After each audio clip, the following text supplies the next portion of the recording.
Good morning everyone. My name is Prachi. I am a BSc Chemistry honors student and my topic for presentation is Group 18 element noble gases. Group 18 elements noble gases. Group 18 consists of 6 elements: helium, neon, argon, krypton, xenon and radon. All these gases are chemically unreactive. They form very few compounds. Because of this they are termed noble gases. All the noble gases except radon occur in the atmosphere. Their atmospheric abundance in dry air is 1% by volume, of which argon is the major constituent. Radon is obtained as a decay product of 2 to 6 radon.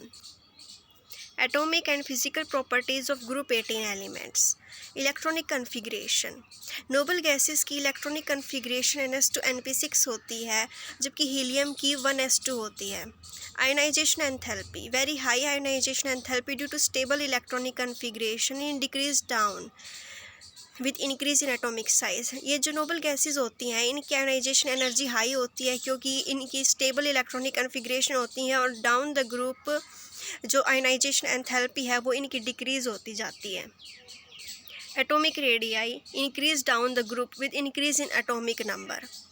Electron gain enthalpy. Due to stable electronic configurations, they have no tendency to accept the electron and therefore have large positive value of electron gain enthalpy. ये जो noble gases होती हैं ये stable होती हैं, इनकी fulfilled electronic configuration होती है NS2 NP6, तो इनकी टेंडेंसी नहीं होती कि इलेक्ट्रॉन को एक्सेप्ट करे, तो इनकी इलेक्ट्रॉन गेन एंथैल्पी की वैल्यू बहुत पॉजिटिव होती है. Physical properties. These gases are monoatomic, colorless, odorless and tasteless, sparingly soluble in water, have very low melting and boiling points because the only type of interaction in these elements is weak dispersive forces, that is van der Waals forces. Helium has the lowest boiling point 4.2 Kelvin of any known substance. Physical properties. As you can see these. Chemical properties. In general, noble gases are least reactive due to the following reasons. ये जो noble gases है ये बहुत less reactive होती हैं. First reason, except helium 1s2 all have completely filled NS2 NP6 electronic configuration in their valence shell. इनकी एक तो high ionization energy होती है, इनकी stable configuration होती है, तो ये इलेक्ट्रॉन को एक्सेप्ट नहीं करते और ना ही देते हैं. सेकेंड रीज़न यही है, they have high ionisation enthalpy and more positive electron gain enthalpy. But in 1962 Neil Bartlett then at the University of British Columbia prepared a red compound which is formula as O2 positive and PtF6 negative. He realized that the first ionization energy of oxygen is 1175 kilojoule per mole was almost identical with that of xenon, that is 1170 kilojoule per mole. He attempts and made same type of another red color compound, that is Xc plus PtF6 negative, by mixing PtF6 and Xc. After this discovery, a number of xenon compounds, mainly with the most electronegative elements like fluorine and oxygen, have been synthesized. जो नील Bartlett था उसने ये realise किया था कि मतलब oxygen के साथ उसने PtF6 को रिएक्ट करवाया था, तब एक रेड कंपाउंड बना था. तो उसने रियलाइज़ किया कि ऑक्सीजन की जो आयनाइजेशन एनर्जी है वो 1175 किलोजूल पर मोल है, और xenon की भी आलमोस्ट उसके सिमिलर ही है. तो उसने जब उससे रिएक्ट करवाया तो वही रेड टिंग्ड येलो सॉलिड बना था. उसके बाद से फिर xenon के कंपाउंड्स की डिस्कवरी होने लगी, और वो जो मोस्ट इलेक्ट्रोनेगेटिव एलिमेंट्स हैं जैसे कि फ्लोरीन एंड ऑक्सीजन, उनके साथ रिएक्ट कर उसके कंपाउंड्स का सिंथेसाइज होने लगा. xenon fluorine compounds XeF2 XeF4 XeF6. Preparation by the direct reaction of elements under appropriate experimental conditions. Xc plus F2 को अगर हम 2:1 के मिक्सचर बनाते हैं तो XeF2 बनता है. अगर 1:5 का मिक्सचर बनाते हैं एट 873 केल्विन एंड 7 बार के प्रेशर पे तो XeF4 बनता है. और 1:20 के मिक्सचर बनाते हैं तो और temperature 573 kelvin and 60 to 70 bar pressure पे तो XeF6 बनता है. XeF6 can also be prepared by the interaction of XeF4 and O2F2 at 143 Kelvin. As you can see in the reaction, XeF4 plus O2F2 gives XeF6 plus O2. Properties: XeF2, XeF4 and XeF6 are colorless crystalline solids and sublime readily at 298 Kelvin. They are powerful fluorinating agents. Properties: hydrolysis, they are readily hydrolyzed even by traces of water. For example, ये जल्दी ही hydrolyse हो जाती हैं. Example के लिए XeF2 plus H2O gives XeHF and O2. अगर हम XeF4 का हाइड्रोलिसिस करते हैं तो Xe, XeO3, HF and O2 बनते हैं. अगर XeF6 का हाइड्रोलिसिस करते हैं तो XeO3 और HF बनते हैं. Xenon fluorides react with fluoride ion acceptors to form cationic species and fluoride ions donors to form fluoroanions. Example के लिए XeF2 जब PF5 के साथ रिएक्ट करता है तो Xe5 पॉजिटिव और PF6 नेगेटिव बनाता है. XeF4 जब SbF5 के साथ रिएक्ट करता है तो XeF3 पॉजिटिव और SbF6 नेगेटिव बनाता है. XeF6 प्लस MF कोई भी मेटल हो सकता है, जैसे सोडियम, पोटेशियम, रुबिडियम और सीजियम, तो M पॉजिटिव XeF7 नेगेटिव बनाता है.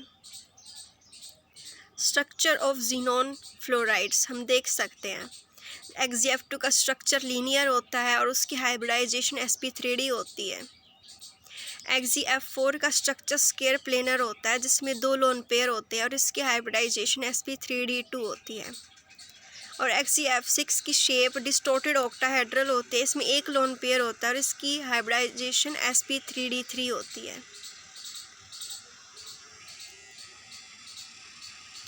Xenon oxygen compounds: XeO3, XeOF4 and XeO2F2. XeO3, hydrolysis of XeF4 and XeF6 with water gives XeO3. जब हम जब XeF4 और XeF6 का हाइड्रोलिसिस किया जाता है तो XeO3 बनता है. जब हम XeF4 और H का हाइड्रोलिसिस करते हैं तो XeO3, HF और O2 बनता है. और जब XeF6 का हाइड्रोलिसिस करते हैं तो XeO3 और HF बनता है. और जो ये XeO3 होता है ये कलरलेस एक्सप्लोसिव सॉलिड होता है, इसका स्ट्रक्चर पिरामिडल होता है और इसकी हाइब्रिडाइजेशन sp3 होती है. XeOF4 एंड XeO2F2, जब हम XeF6 का पार्शियल हाइड्रोलिसिस करते हैं तो वो ऑक्सीफ्लोराइड्स देता है. XeOF4 एंड XeO2F2 देता है.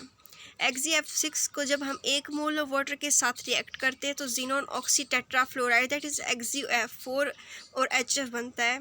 और XeF6 को जब 2 मोल वाटर के साथ हाइड्रोलिसिस किया जाता है तो XeO2F2 दैट इज़ जीनोन डाईऑक्सीफ्लोराइड बनता है. XeOF4 is a colorless volatile liquid and has a square pyramidal molecular structure. XeOF4 volatile होता है, कलरलेस होता है, इसका स्ट्रक्चर है वो स्क्वायर पिरामिडल होता है.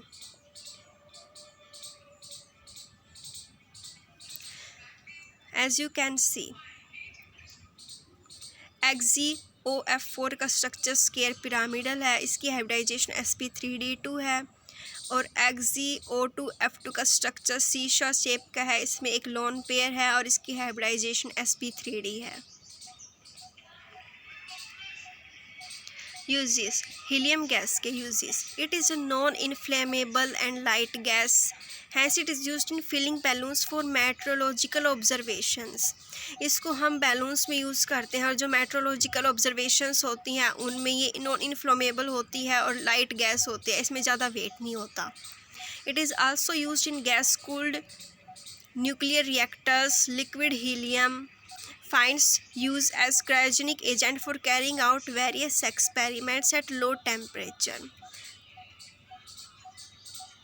ये एक गैस कूलर की तरह काम करती है। न्यूक्लियर रिएक्टर्स में इसका यूज़ किया जाता है। लिक्विड हीलियम जो होती है वो एक क्रायोजेनिक एजेंट की तरह काम करती है, जो लो टेम्परेचर पे बहुत सारे एक्सपेरिमेंट्स में यूज़फुल होती है।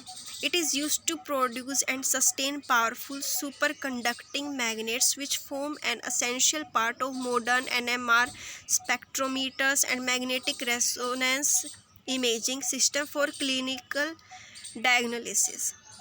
It is used as a diluent for oxygen in modern diving apparatus because of its very low solubility in blood. Uses of neon. It is used in discharge tubes, fluorescent bulbs for advertisement display purpose. ये discharge tubes में use होती है, fluorescent bulbs में use होती है, और जो इनका यूज़ एडवर्टाइजमेंट पर्पज़ के लिए किया जाता है। Argon. It is used mainly to provide an inert atmosphere in high temperature metallurgical process, that is arc welding of metals or alloys, and for filling electrical bulbs. It is also used in the laboratory for handling substances that are air sensitive. ये जो argon होती है ये inert atmosphere provide करवाती है high temperature पे भी for metallurgical processes.